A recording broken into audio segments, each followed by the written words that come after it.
सत श्री अकाल जी। मैं गुरजंट सिंह पिंड सेखा कलां डिस्ट्रिक्ट मोगा के रहने वाला।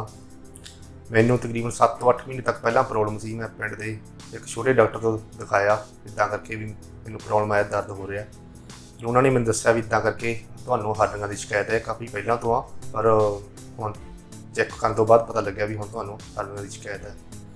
पर मैं कुछ टाइम लॉकडाउन के होने करके उत्थों पिंड के छोटे डॉक्टर तो दवाई लेंदा रहा। दर्द होना मैं उत्थों इंजैक्शन वगैरह या मैडिसन वगैरह लेंदा रहा। उस तो बाद की होया, मेरी प्रॉब्लम ज़्यादा बढ़ गई। उस तो बाद डॉक्टर ने पूछा, मैं इदा करके ऑपरेशन, वो कहता ऑपरेशन का चीरे वाला होएगा। मैं पहली बार ऑपरेशन करवाना सी, मैनू बहुत डर लग्या, मैनू घबराहट हुई। मैं इदा करके साडे घर पहला कोई ऑपरेशन नहीं होया तो मैनू थोड़ा डर लग्या। मैं कहा नहीं यार, दवाइयां दुआइयां ना चलदा, तां अगर कोई मैडिसन है इदा की जिहड़ी इहनूं ठीक कर सके तो मैडिसन ना ठीक हो सकता। डॉक्टर ने बोलिया नहीं, तुहाडा ऑपरेशन ही होएगा। फिर पहुँचते पहुँचाते जो मैं, मेरा दोस्त एक मोगे तो जॉब करता सी, सिविल जॉब, उन्होंने को गल की। मैं इदा करके भी मैनू ये प्रॉब्लम पै रही आ। वो कहना कोई नहीं करते हल। उन्होंने पुछ पड़ताल करके मैनू डॉक्टर अमित सूद बारे दसिया, इदा करके वो हरनिया का ऑपरेशन बिना चीरे तो कर देगा। फिर मैं तो 2-3 महीने मैनू काम सी घर, खेतीबाड़ी करदा।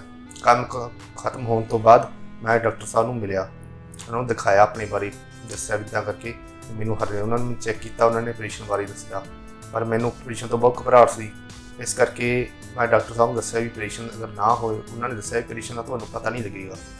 तो उन्होंने मैनू वेट की, मेरे टेस्ट किए। उस तो बाद उन्होंने मैनू टाइम दिता, मैं आके ऑपरेशन करवाया। घरों मेरा रिलेटिव एक भांजा नाल आया हुआ सी, तो जब ऑपरेशन की मैनू बहुत घबराहट हो रही सी, तो मैनू ऑपरेशन थिएटर के लेके जा रहे थे। मैनू एक घबराहट हुई कि पुछो ही ना तुसीं, क्योंकि मेरा पहला ऑपरेशन सी, मैनू बहुत डर लग रहा सी। उस तो बाद की होया, जो ऑपरेटर थिएटर के पहुँचे, मैं पिया। उस तो बाद इंजैक्शन लग्या, कोई उन्होंने टीका नहीं लाया। उन्होंने सिर्फ मैनू एक लाई तो मैनू बेहोश हो गया। कोई कमर के टीका नहीं लग्या, मैनू बेहोश करके उस तो बाद मैनू तकरीबन टाइम का पता नहीं लग्या। तकरीबन 1.5 घंटे बाद, 1.5 से 2 घंटे बाद मैं जो बाहर निकलिया तो मैंने थोड़ी थोड़ी होश सी, अखां चों धुंधला लगा सी। उस तो बाद मैं उठने की कोशिश की, क्योंकि मैनू इदा लग्या कोई प्रॉब्लम ही नहीं है, पर उन्होंने मैनू उठन नहीं दिता। मैनू स्टिच ते रूम के शिफ्ट कर दिया।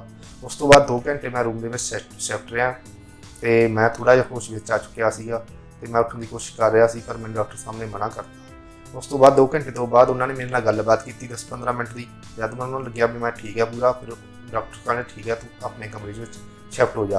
मैं अपने बेड तो उठिया, अपने रूम तक पैदल चल के आया। उस तो बाद शाम को मैं बाथरूम गया, मैंने कोई प्रॉब्लम नहीं पई। तो उस तो बाद शाम को तकरीबन 7-7:30 बजे मैनू आदत आ बाहर घूमन की। मैं बाहर घूमन की कोशिश की, बाहर 2-3 चक्कर लगाए तो वधिया, मैनू कोई प्रॉब्लम नहीं सी। उस तो बाद रात को मैं सौ गया, सुबह उठ्या, सुबह मैनू 3:30 बजे जाग आई। 3:30 बजे उठ के मैं अपना मूँह हत्थ धोता, बाहर थोड़ा घूमिया। उस तो बाद उठ के पाठ किया, मैनू कोई प्रॉब्लम नहीं हुई। मैं डॉक्टर साहब जी का धन्नवाद करदा। यह छोटे ਜਿਹੇ शहर ਦੇ ਵਿੱਚ बहुत वधिया एक दूरबीन है जो ऑपरेशन कर रहे हैं, उन्हों का बहुत बहुत धन्नवाद करदा।